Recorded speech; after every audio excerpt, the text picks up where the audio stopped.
just want you to know that I specifically Did not wear a changed, sweatshirt? did not change to go to a funeral, or didn't come to go to a funeral. I have a t-shirt on, and I was like, I'll throw a sweater on. I actually changed out of my black sweatshirt, and I have realized I'm a dark and dreary person. Like, all I wear is black hoodies. Black is slimming.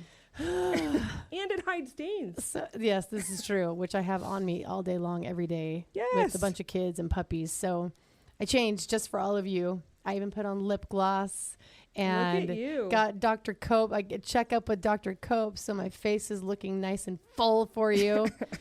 Yeah, we're faking it over here, but thanks for being here. Yes, and we have exciting news because unbeknownst to us, I just got like this email that said we had 2 subscribers. Can you believe that? That we did not even ask for, or even really know, because I'm on a new platform for podcasting, and I was like, oh my gosh, I didn't really know that this worked. Subscribers pay money. Yeah. That's so amazing. this is people can be like supportive listeners, and there's a way to donate that way, but this is actual subscription based. And usually, on a podcast, you can say this is for subscribers only. And I don't even think these people cared. They just wanted to. Well, because we haven't offered any subscribers only content. No. Although you want to hear my ideas for subscribers only content. She's got some good ones. I was like, Julie, all of the comments about our buns, we could do a bun tutorial. This is how we do it for all of And those who I want might to know. add, I got a direct message on Instagram from a company called Buns. Oh, that's right. Yes, Yeah. and they are like cinnamon buns, and I don't even know what other kind of buns, but every kind of bun, edible bun that you can think of, they are going to ship me some. So I'll call you to come over and eat some buns. Yes. And we can do our bun tutorial. So this is a shout out to Buns. This is also a shout out to Cope Cosmetic Dermatology and Beehive Meals, who have now announced that they are delivering to all 50 states. What? Yeah.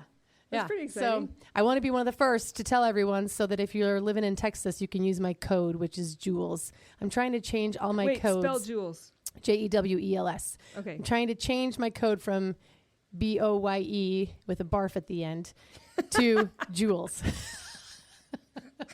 I'm a little bit spicy tonight, everybody. There have been some things that have been going on, and I'm a little frustrated. Carly might be pulling my pant leg here, but we've got some good things to talk about. Well, one of the things that got us so excited about the subscribers is, can you list off just today the things that you have told me have become an expense in your pocket? Yeah, poor Carly's ears are just burning after No. I mean, my disposals. Well, first of all, we have a water pressure issue still, and we're waiting for a part from the plumbers, so we don't have enough water. So clothes aren't getting cleaned, and I'll have tied chunks on clothing because there's not enough water to rinse out the detergent, and then there'll be dishwasher detergent in clumps at the bottom of the dishwasher or still on the utensils. So I'm like, oh my gosh, I'm having to rewash. And then, toilet valves aren't working properly. I now have a leak under the sink, under the disposal. And then when you get in the shower, the water pressure is so low that if you turn on a sink while someone's showering, it just completely shuts off the whole shower. And I realize that water pressure changes, as But it shouldn't shut it off. No, it's like off. And you have 9 people. Yeah, and the house like buzzes like there's a big motor, and I'm like, something is going to explode. So that's a problem. My poor child, I won't say which because it will embarrass this child, but this kid that I took to the dentist has 4 cavities. 4. And I blame myself because I'm pretty good at the checkups, but I don't always do the X-rays because I'm like, well, how much they're is expensive? Yeah, I don't have dental insurance. I did at one point, but I was like, oh my gosh, I'm paying more monthly than I am at the twice-a-year visits. Mm-hmm. But also I had kids that were 2, 3, and 5 and didn't really, Yeah. So now they're older and they suck at flossing. I suck at flossing too, but. So this kid has 4 cavities, and I don't have dental insurance, and this child chipped their tooth. No. The day that they went to the dentist. So we had to fix a chipped tooth and schedule 4 cavities, and I have no money for that. And so that's stressing me out. And, I've got soccer fees that have to be paid for, and it's... Well, there are pictures somewhere in there, too, for a couple kids. Pictures? What do you mean? Didn't you have like soccer pictures or gymnastics? Tumbling pictures. Yeah. And I still haven't bought like school pictures. Like they're they're when you get pictures done in September. I still haven't bought them because I'm like, oh my gosh, that's gonna have to wait. I need to get my boys' haircuts, and I've offered to do it, and they refuse to let me. I don't do a bad job, but it's not great, but it's doable. Anyway, I got to get that done. I have to pay like tuition for gymnastics. I've got to. Oh, and then I got scammed on KSL, freaking KSL classifieds for a puppy. Did I tell you that? Yes. Yeah. So that sucks bad. I have 5 Bernedoodle puppies, and they're adorable. If you are looking, or if you know someone that's grieving, that sounds terrible, but a puppy will brighten their day. And so anyway, I was discouraged. I've been discouraged and frustrated, and I cannot get out from underneath the rubble. And so it feels like 2 steps forward, 10 steps back. Gosh, it's just nonstop. And so back from the last podcast from last week, I was also frustrated, and you said, I have a right to be mad. I'm still mad. I don't know.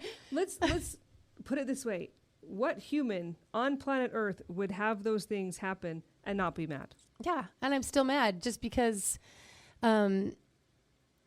if you didn't listen to the last podcast, we talked about how, I prevailed in trial and it was a great ruling. The judge retired, and then the petitioner and opposing counsel took advantage of that and filed a motion to reconsider, which was basically saying, reconsider this ruling. This is wrong. The reason why it's important to know the judge retired is because that would normally go back to the judge that heard all of the facts, that heard the 4 days of trial and knew the reason for the verdict in the end, right? So when you appeal, it goes to that judge. Yeah. But because that judge retired, went to a new guy.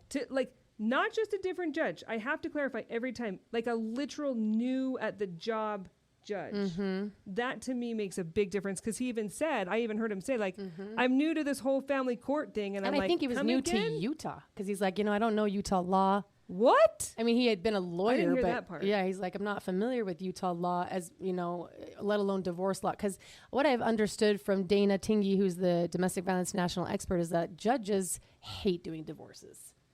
Yeah, it's miserable. They do the criminal cases, which are probably a lot more exciting, and you have juries and all those things. And so divorces, they're like, oh my gosh, just get along. What's wrong with you? I'm sure it's so obnoxious.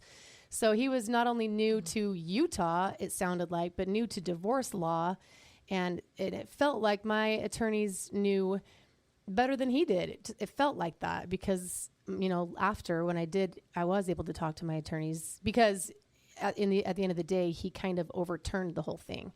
So he didn't overturn the whole thing, but all the good stuff, the extra stuff, the really good stuff, that went in your favor, that you that most people don't get. Yeah, he overturned, he not knowing. He hadn't heard one day of the 4 4 days. No testimony, no expert witnesses, no evidence. So I was like, well, what the heck was the point of trial if it can just be undone by a judge that's like what my lawyer said? He said he just split the baby. He read the motion to reconsider and was like, well, that makes sense. Let's just split the baby, and without hearing any evidence. And so he said he acted as though he was an appellate judge, and you can't do that. Has to go to the appellate court. So if you're wondering now the next steps, because, when you're in family court, you're never quite out. You're trapped, I feel like, for a lifetime. I am the appellant, which is the weirdest word. It sounds like repellent, but I'm the appellant who is filing an appeal. What is he then? I have no idea. A loser? Let's hope that's how we clarify him at the end. We want to be the winner, but I know he'll always be the petitioner. I don't care what the actual word is. He's the petitioner from the beginning. I don't know what that makes him. But yeah, and even if I don't succeed with this appeal, it is, like I've always said, it's never, because people are like, you're going to spend more money, and it's not really that. Like, it's not really about the money, more so as it is like the principle of fighting until the bitter end. And it's not about fighting to the bitter end. It's not about the bitter end. It's fighting for what is fair. It's not even. It's not that you want something that you don't, that you haven't earned or that shouldn't be given to. It's not like you're fighting for something that doesn't belong to you. You are fighting for what is fair and just and equal. And I mean, what's your phrase from that first finding, from that first judge? Woefully inequitable. Inequitable. Yeah. I mean, really, it is woefully inequitable what is happening to you. And there's 9 people versus 1 person. And that one person, like it or not, has created a basketball team and now has to fund it. Exactly. And that's one thing that this judge did was split the money down the middle so that we both get pretty much equal portions. But he is taking care of 1 person and there's 9 of us. Right. And this judge just split the money down the middle, where the judge prior that retired realized like it is woefully inequitable for the petitioner to spend this much on himself and to give this much to Julie and 8 other kids. That it makes no sense. So I don't even understand how you can like object a final ruling, but they did. And so we're here now appealing, and I'm mad about it, but, and you get to be mad about it. Yeah. And I'm mad about it. It's not even my ruling. A lot of people, a lot of people are mad about it, but so there's a lot on my plate. There's a lot on, I've just gotten so many messages from single mothers. Oh, did we even shout out the names of the subscribers? No, but I wrote them down. It's Carolee, and then is it Jonna? Jonna? I think it's Jonna. Jonna and Carolee. Jonna. Thank you.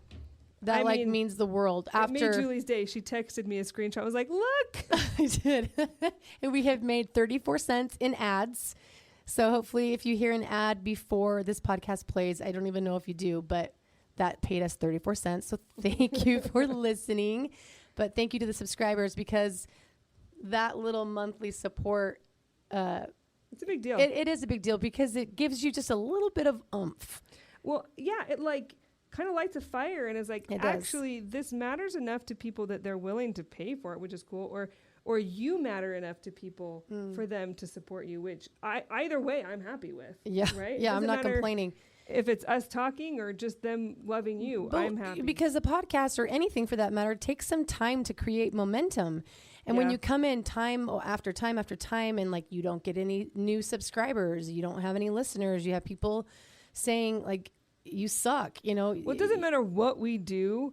Somebody's gonna rip on something. Oh, I mean, whether it's the placement of the bun on my head or the fact that I talk too much, or that we you don't interrupt talk any each more other. Than I do. Yes. Well, I just kind of ignore the comments, to be honest, because there are people who come because they want gossip, and that's not why I'm here. And I don't think that's why you're here either. I was going to say that is why I'm here, but I need to hold back.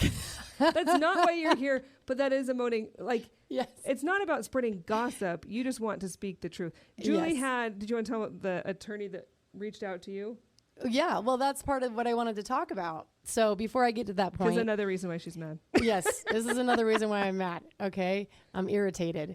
And I'm going to lose my train of thought because somebody also said, you guys are all over the place, and you're not wrong. But this is kind of what happens when you get two women together and you go off on tangents, and it might be spiritual, it might be full of rage. Okay, but also, do you think that Julie, with her 8 children, she polos me from the car, is like, I haven't left the car today. Like, I've been here. Okay, that's our life. And we're lucky to not, I was covered in clay. I had to change my clothes too. I took my kids 45 minutes for an art lesson before, like, there and back before this. So, like, we're freaking busy. Do you really think that we are going to, like, have it all together? This? Yeah. Well, we're not scripting this. No. We do not have time to script this. This is all just us having a conversation. And if you like it, you like it. If you don't, you don't. This is what it is. It is what it is. We're offering what we can. Come and sit in the mud, baby, right along with us. Yeah, I mean, it's we do our best and the Lord makes up the rest. That's right. So one of the things I wanted to get to, which will lead into that comment, was I had 2 posts on my personal page go somewhat viral. Oh yeah. And I don't even use this page. I think maybe 4 posts down is Nico's birth.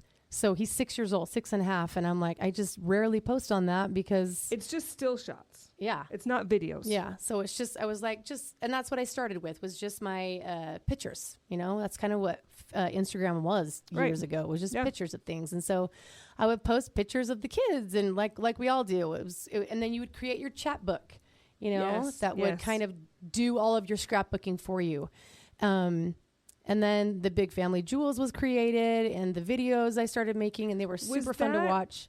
Was it Big Family Jewels the whole time, or just when you separated? No, and I'll tell you that story really quickly. It was the Boyer family jewels. Okay. So it was that for a long time.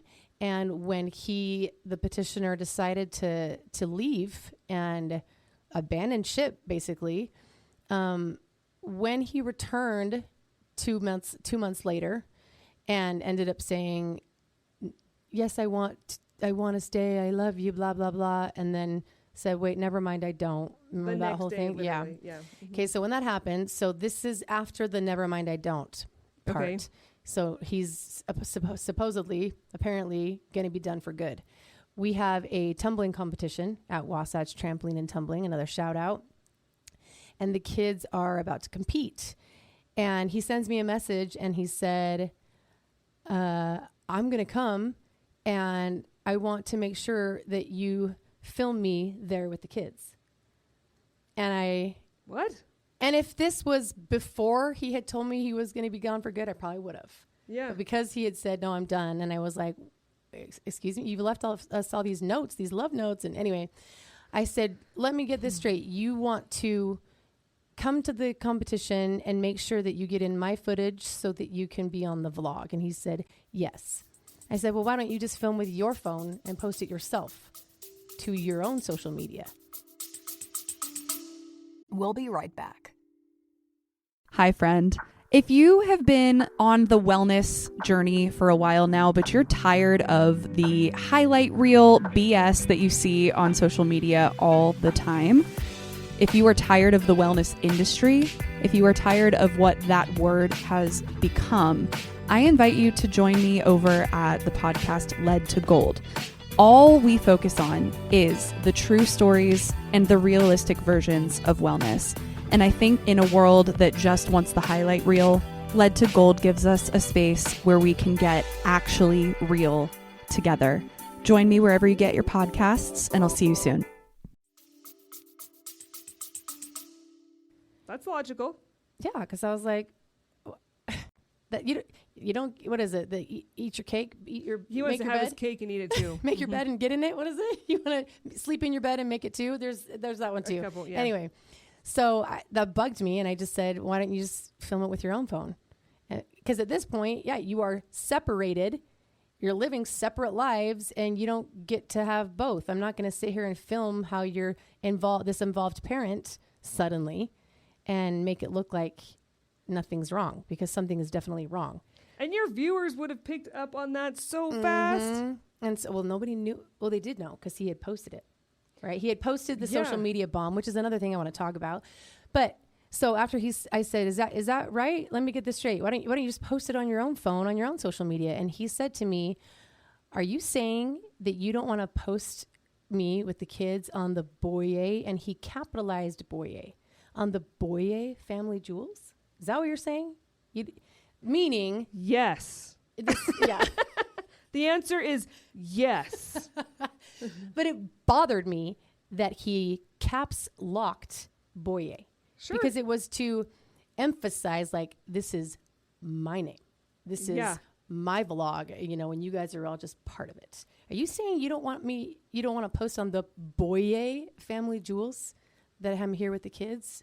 And in that moment, I had steam coming out of my nostrils and out of my ears. And in that very moment, I was like, we are changing this. And that's when I changed it to the big family jewels.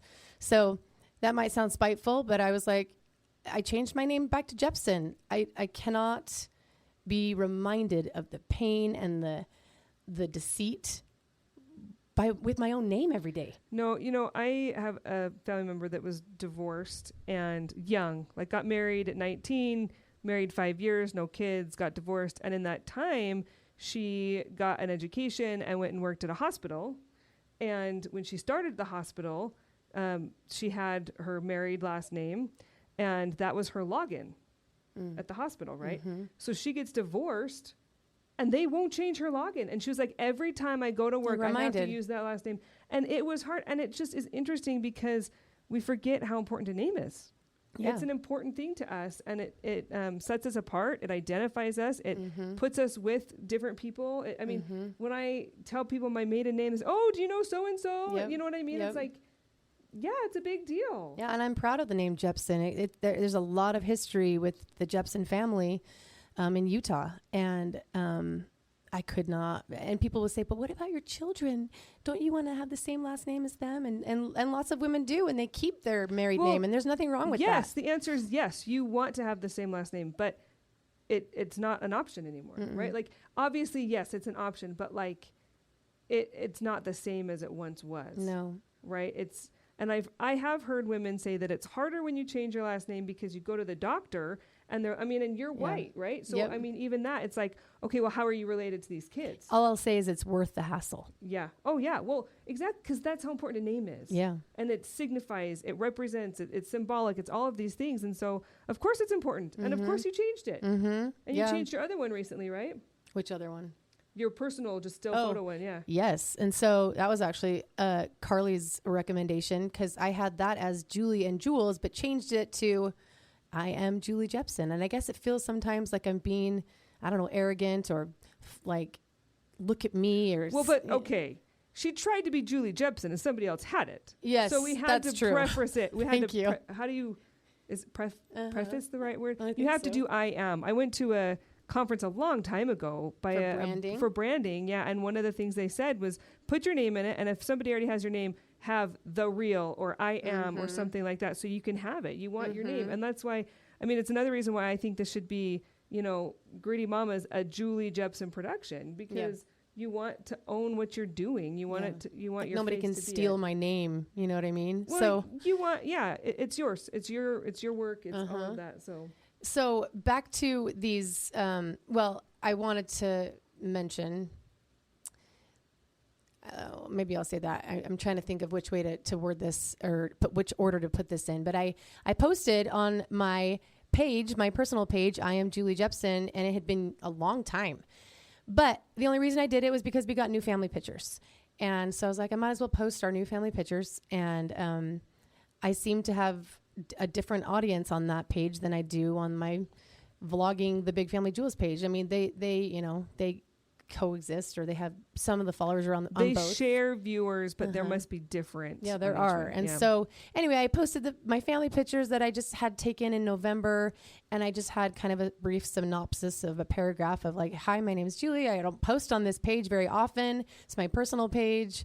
It is public though, right? It's public. Yeah. Okay. Yeah, it's public. Okay. And just because I've just learned that if you have TikTok and Instagram and YouTube and Twitter and all, everything will, people will combine their views and say, I have collectively 5 billion views on all of it, so it's just, it helps you to get out there more. But I just said, this is my name. I have 8 kids. I'm a single mom. This is currently what is going on in my life. I was in a 3-year litigation with my former spouse, who decided didn't want to be married anymore. And so here I am. I'm trying to survive. What else did I say? Do you remember? No. It was just, But it was like the podcast in a nutshell. Yeah.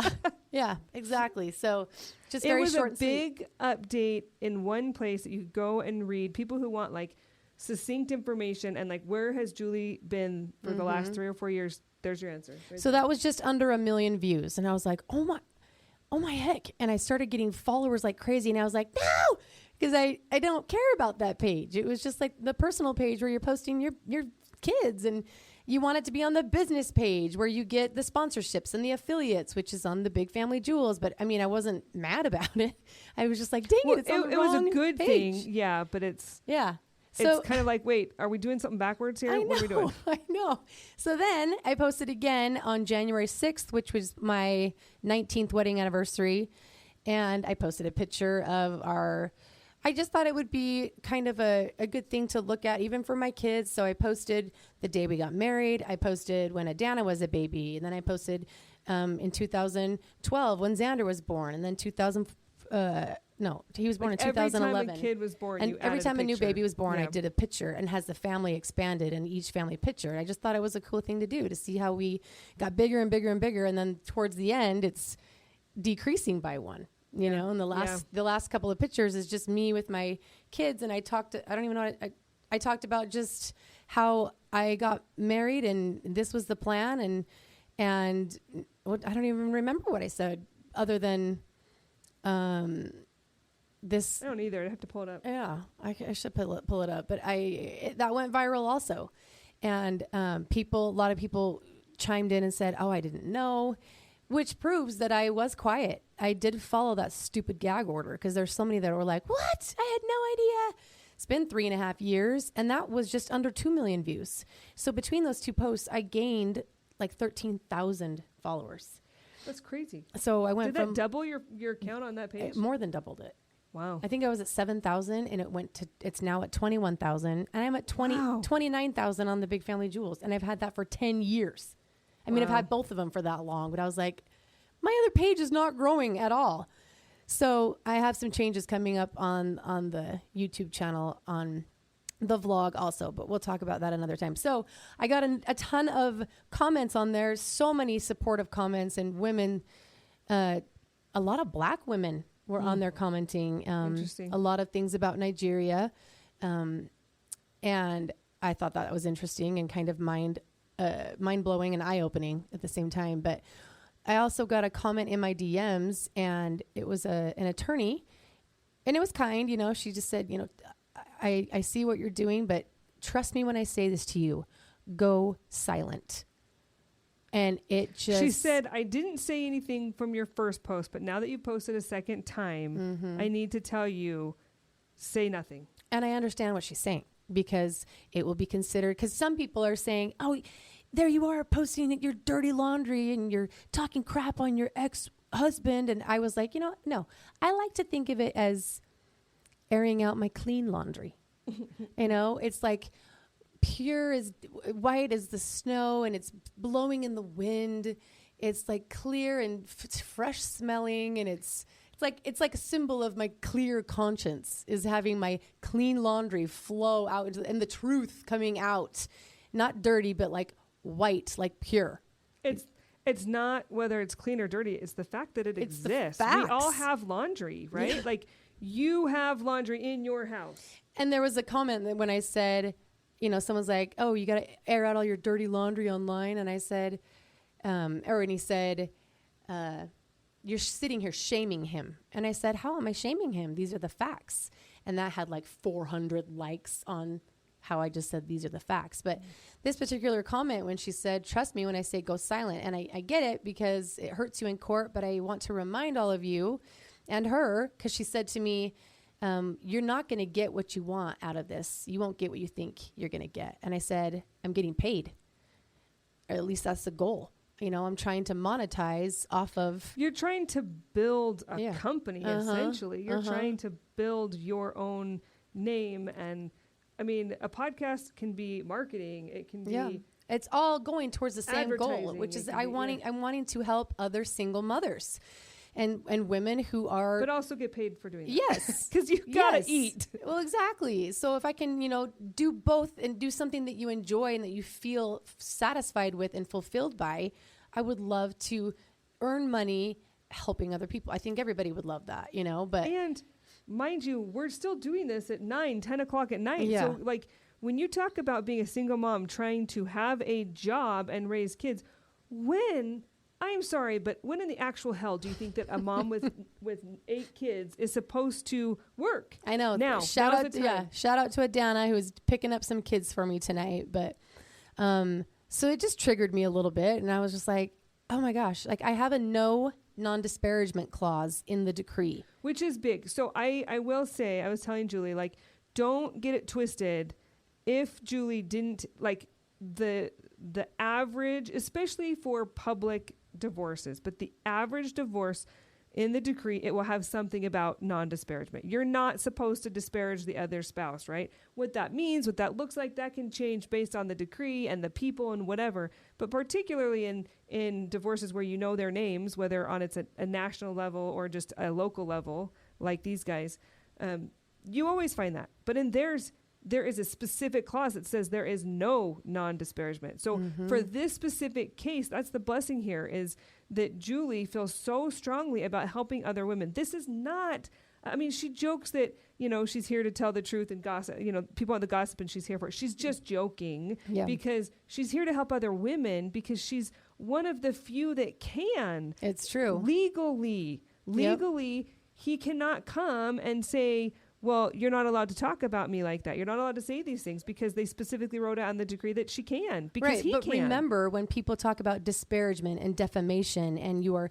painting him in a bad light, they go extreme with that. And I've used this example 100 times. I went to the Bishop's Storehouse for food, and they came back at me and said, that's painting him in a bad light. I was like, well, why? Because he's not paying? Right. That is, I'm glad you clarified that, because I am not saying that she's coming on here to disparage him in the way that you might think. Like, telling the truth doesn't mean using negative, gross words and paint him as this horrible human being. That's not it at all. But disparaging, if we're telling the truth, we're talking about all of the things that are broken that she can't fix. We're talking about all of the kid things that they are not able to do, or the bills that aren't getting paid, or whatever her real life is, without the fear of it looking bad on him. Like, we don't have to worry about that. Yeah. Because that's in the decree. Now, we want to be good human beings, and we don't want to throw anybody under the bus, and we don't want to, in our last podcast, I talked about how we want to talk about people as though it's like their funeral and we're saying only the good things. You want to remember the best things about people. And I mean that. And that's when you said to me, you don't want your future self to regret what we say right now today. Yeah. Right, because I really do. I've had a few experiences where I live with some people who are maybe like you, like if I said their name, people in Utah would know who they were, right? And I can think of a couple that were really disheartening, and I was like, this person is not who they portray themselves out to be, right? But rather than saying to everybody that interacts with them, that also knows me, that are my close friends or whatever, rather than saying, did you know this about that person? Or telling everybody my experience and saying you shouldn't hang out with them or do business with them or whatever, I say nothing. And guess what happens? My friends and neighbors or whoever, they come in. Eventually they come to me and say, did you know this? I'll be like, yeah. And nobody says, why didn't you tell me? Because they wouldn't have understood or believed me anyway, right? So I believe that we have to allow people, one, room to grow and change and become better, but two, you have to allow them the opportunity to leave a situation, make new people, new friends, and let those people find out who they are. Like, it's not my job to go and try and explain my history or my past with that person, because you can never describe it well enough. It doesn't affect people the same way it affected you. Like, it's not a winning strategy to get online or in real life even and disparage people. They have to learn for themselves. They have to go and experience that person for themselves. And usually they have the same experience you do. And then they come back and you can be like, oh yeah. Okay. I just felt like we were children on the, soccer field in elementary school, tattling every time they got a name called or something. And I had to watch everything and I was never name calling. It was just saying. If you remember from the first or second podcast, I had said, I'm not allowed to talk about these things. And that was used against me. Yes. She said, yes, just by you saying you can't talk about it is talking about it. I was like, what the crap? It is extreme in that way. Exactly. Yeah. So anyway, I don't have that clause. Now, do I go and rip on him to the kids? I would like to, but I do not. I don't. So in your head is different than out your mouth. Yes. So I did want to mention my friend who reached out to me when this was all going down. In the beginning, she was also married to a very prominent LDS artist. And he had an affair and left the church and is now anti. Oh, you did talk about this. Yeah. And she supported him and loved him and was stuck by his side when he had some health issues. And she reached out to me when the petitioner announced on his social media, right, that I didn't know about, that we were separating, and this appeared to be mutual and amicable, which it was not. It was just not the truth. It was very deceiving. And he announced that on social media. So this friend who was also married to this LDS artist who had an affair and left her, she said to me, she said he announced it the same way. He announced it on social media and made it look like it was just all okay. And we are so thankful for our fans, and please respect our privacy. And at this time, we're mourning the loss of our marriage, but we will always be co-parents. And she's like, I never said anything. I never said anything because I was worried that it would hurt his career. I was worried that somehow it would hurt my kids. I was, told to keep the peace and not be, don't create contention and just let it go. And she's like, I feel like I lost my dignity. Just letting him have, the narrative going around. And so I had replied to the petitioner's message and I said, no, I don't want this. Like, it was immediate. I didn't even think to myself, like, should I say anything? Like, should I just let it go? As soon as I read it, I was like, oh no, you do not get We are to clarifying this right here now. Yeah, that's Julie. So I posted it on my social media, and that's kind of when this whole explosion happened.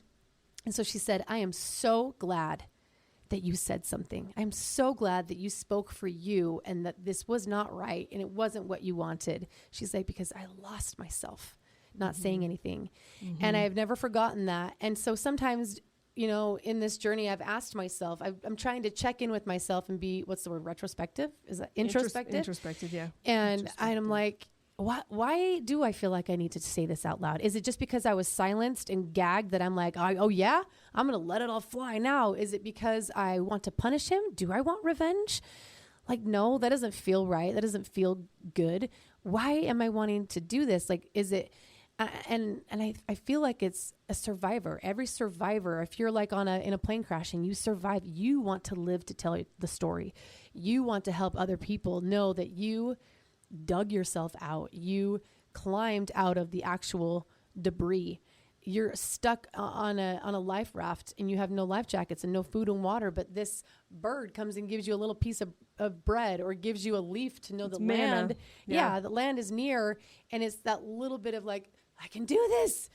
And so I kept asking myself, like, why am I feeling this need to share? And it's been so encouraging to me to read the posts from the women saying, keep going, speak up. And I know it's because so many are not allowed to. So can I tell you something? Yes. I feel like, we believe in a pre-existence, right? Yes. We believe that our spirits existed before we had bodies. Right. And I think that there are some people who come here with a certain spirit that is, like convicted, that want to stand for truth, that will do the hard things, that I've totally thought about that. Care less about what other people like. I think that I have this cousin. It's not the exact same thing, but I have this cousin who was basically raised by alcoholics. Her dad died when she was junior high, and her stepdad abused her, like all these things. And this cousin of mine is like, she had everything against her. And I am convinced that there was nothing anybody could do. That woman was going to be a good, God-fearing Christian woman doing what's right. She's not a member of our faith, but she is Christian, and she is incredible. I look up to her so much. But I think that her spirit came ready for whatever battle that she had to fight, right? And I feel like there are some of us, I mean, I think I've got a little bit of it in me too. I've been, how do I say this? I have been given the, not title, but like somebody's given me the responsibility of getting a teacher fired. Did I tell you this story? No. It's not really my fault, but people like to say that it's I'm trying to say how, like what the phrase is that is in my head. But basically, when I was in high school, there was this guy who was the tail end of his career, and he had been there so long that he had taught my uncles. He knew who I was. And the kind of rumor and kind of how it was understood throughout the school was that he really liked athletes. He liked pretty girls. And I had these two really good friends that I rode the bus with, actually, and they would do their assignments on the bus. This was a history teacher in a history class. So there's lots of essays and whatever. It was actually an AP class. And did you pass? Yeah. But not because I deserved it, really. This is what is getting into. So that's part of the story. So they thought that he liked one of them and didn't like the other. And one of them, and we always put our numbers on the paper instead of our names. So we had like a student ID number, you know. And so I was like, phone number? No. What the heck? Yeah, so student ID number. So we they wrote their papers, and one of them would always get an A, and one of them would always get a B. And so they experimented, and they switched their student ID numbers. No way. And the grade went with the number, not the paper. No way. Yeah. So there was stuff like that would happen, and he would say stuff like, it doesn't matter if you smoke pot or drink as long as you do it with your parents. And it was like, you're nothing if you don't go Ivy League. Like, he would just do this stupid, he was super liberal. And the guy, he made us call him by his first name, which I don't dare say on the podcast. Yeah. But, instead of, it's not Mr. So-and-so, it was his first name. Yeah. And what happened was, in the middle of the year, at the end of the first semester, the administration always had people go to him to go to the admin to get out of his class and to complain about him. And they were always kids that were getting bad grades. So they just thought it was people who couldn't hack the AP class. Mm-hmm. Well, I was the first kid that showed up that had good grades. Like, I was a 4.0 student. Okay. So I go in and I tell him the stuff that I basically just laid out here. Well, what did you get in his class? So I told them I wanted to get out at the term, but I was getting, I think I got an A or B. I can't remember, but it was not a bad grade. It was an A or B. I can't remember. What I had probably earned was like a C. But because he liked me, he thought I was a pretty girl, I was an athlete, and he knew my family, and he could joke around with me. He thought I had a sense of humor. I have done this a time or two in my life where I let people think things about me that aren't true just because I want to see what they're going to do. Yeah. And I'm not stupid. I don't want to pick a fight and get a bad grade. Right. And so, anyway, the admin let me stay in his class the first few days until the grades were cemented in. And then I left his class, but I went in before school one day with my best friend who also dropped out, and he said, hey, you owe me, to my best friend, he said, oh, you owe me my history book. And my friend was like, yeah, I do. And I said, and I owe you one too. And this man, the look on his face, he literally stood up from his desk and kicked the wall behind his desk. And he said, the admin told me that I had students complain about me, but I didn't know you were one of them. And he lost his ever-living mind. He walked out of the classroom, pretty sure he kicked the wall by the door, walked out of the school and didn't come back, didn't tell anybody. Wow. Right? And so the long story short is they offered him his job back if he would make some adjustments. Yeah. And he refused. But the best part of the story is 5 years later, he sees my dad in the grocery store. And he then proceeds to tell him how I ruined his whole life. Oh, boo-hoo. After he did that, something happened with his kid and his marriage and all this stuff. And my dad's like, really? You're going to blame your whole demise of your life on my 16-year-old child? That's awesome. That tells a lot of... So I get the credit for that story when there were tons of students who went and did it, but I was the one who wouldn't back down. I was not even one of my best friends at the time, her and her mom were good friends with this guy. I didn't really realize it, the extent, but I was like, oh, I don't want to tell them that I was part of that. But I was kind of fearless in the sense that, I saw it black and white. This is not right. Yeah. I will go and I will tell the truth, right? I've done that in church settings. I've done that. She does it with me. Well, it's not the same with you. Yeah, no. It's just, there's one day we can talk about the Power of Ted book, and it talks about being a challenger rather than a rescuer, and helping people, not because you want to fix their problems, but you want to help them solve their own problems. Yeah. Kind of. Anyway, but I think that that whole story is to say that I think that the Lord puts people, we have skills, we have gifts, we have passions, and he uses that to the good of all of us, right? It's like we have this spirit that was always that way. Right, exactly, right. Because I look at myself and I'm like, my sisters aren't like this. Yeah. They don't even want to be on social media. It's not because you're defiant. It's not because you are angry. It's because this is who you are. You want to right my heart has a hard time seeing wrongs and not wanting to right them, right? It's really hard for me to see people in distress and walk by and be like, you figure it out. Right. I mean, this is going to lead into our next podcast because, some people are like, well, you could just, I guess my attorney was giving me options. You can just be done with this and take it as it is, or we can file this appeal and go back and keep fighting. And, you have people say, just be done. Just get your peace back. Just be at peace.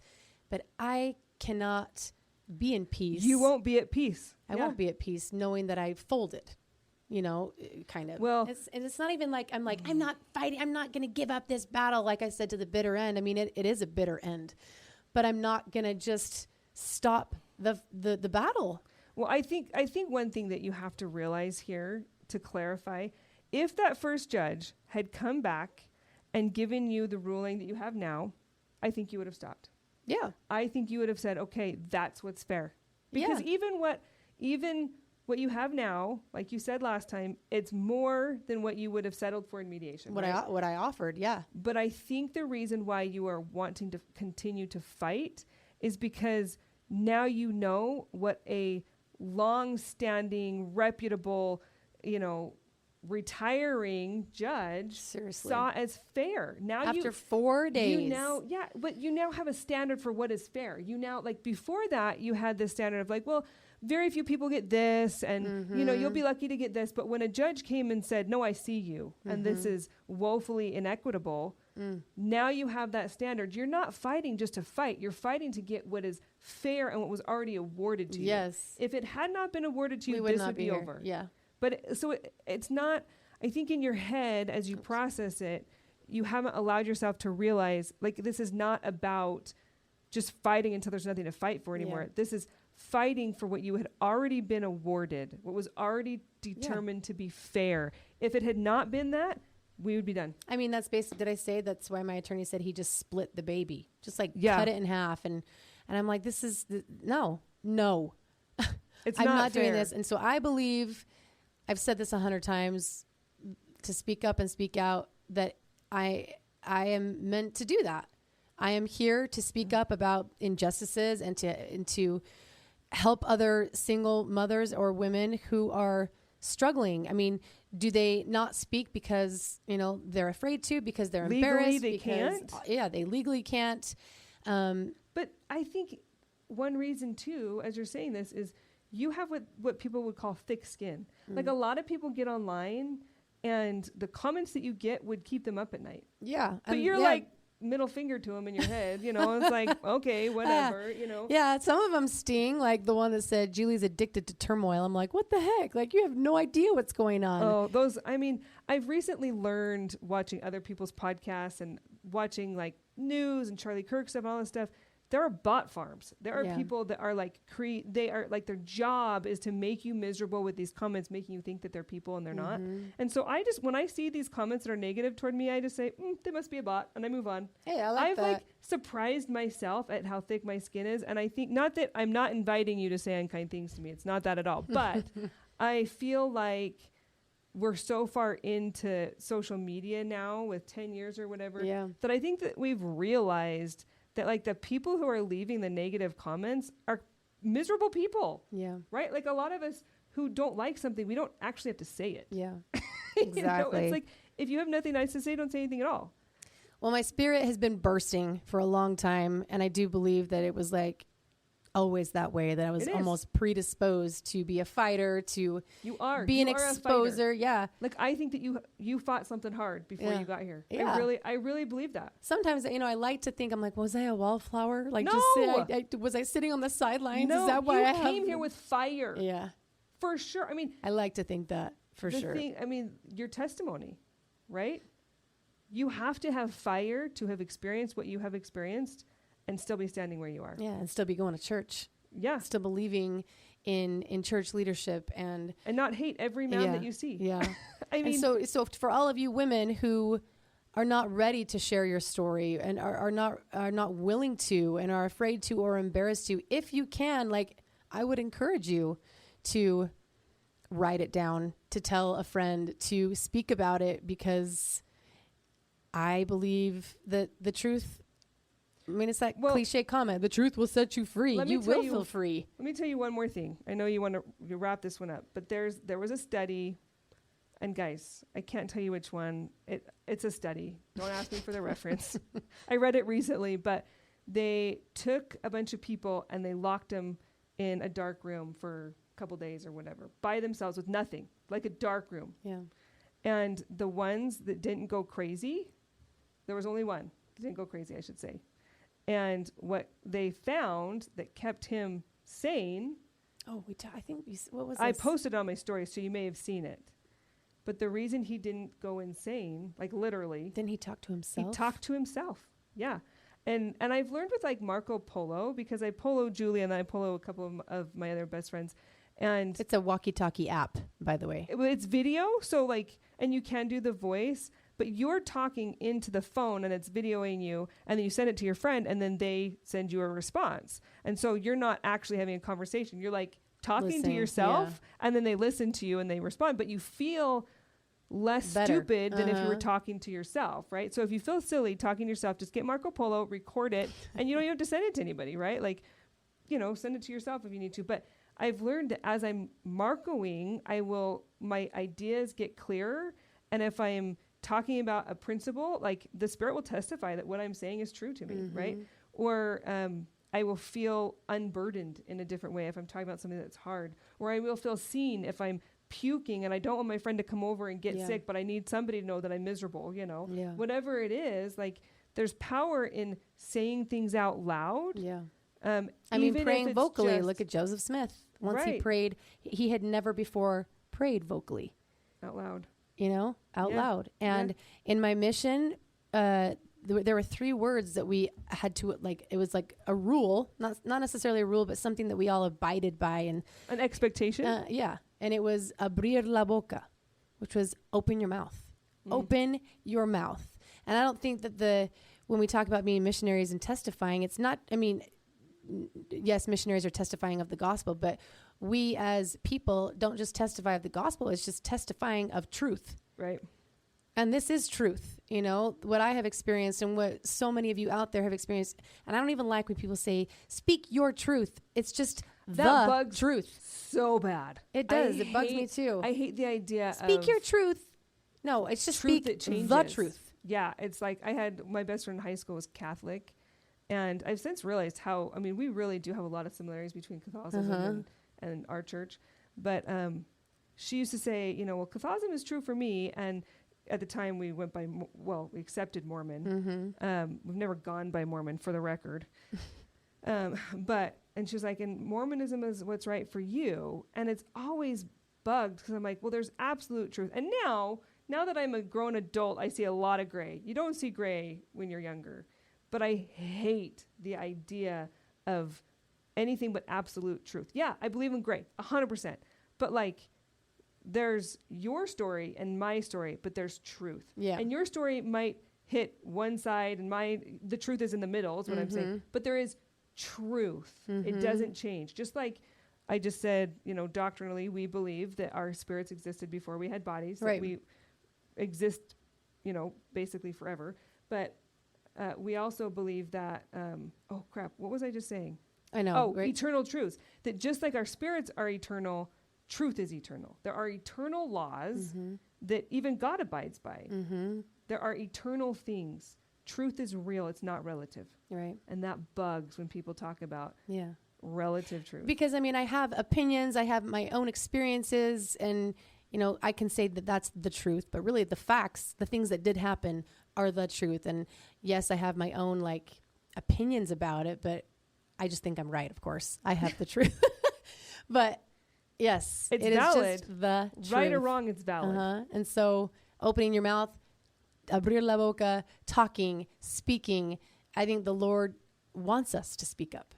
I think the Lord needs us to communicate. And there are lots of ways to communicate, but there are some things that can only be communicated by talking about it, right? You cannot read each other's minds. Well, you can't show people what you're going through right now. You can't welcome everybody into your house and show them the fact that you have no running water. I guess you could make a YouTube video about it, but in order to really articulate the hard stuff you go through, it has to be done with words. Yeah. You can't do it any other way. And then you can have people say, oh, she complains about everything, and then she goes and gets Botox. Well, that's free. That's an exchange. It's part of your job. Yeah, so people don't know what they're talking about, but it's getting long. You guys are saying that you like long ones, so Merry Christmas. Yeah, I was like, this will be 10 minutes. Julie. Yeah, we're going to have a shorter one. But we do want to talk about kind of something that's bothered me also in a Relief Society lesson when we talked about being a peacemaker. or choosing contention. And I was really troubled by that lesson. So we want to talk about that next time. Thanks for listening. Yes, it's going to be a good one. Nice and juicy. Maybe we should read a comment next time. Should we read a comment next time? Yes, we'll read you a comment, a good one. But she dropping lyrics full of ammunition. So now you know what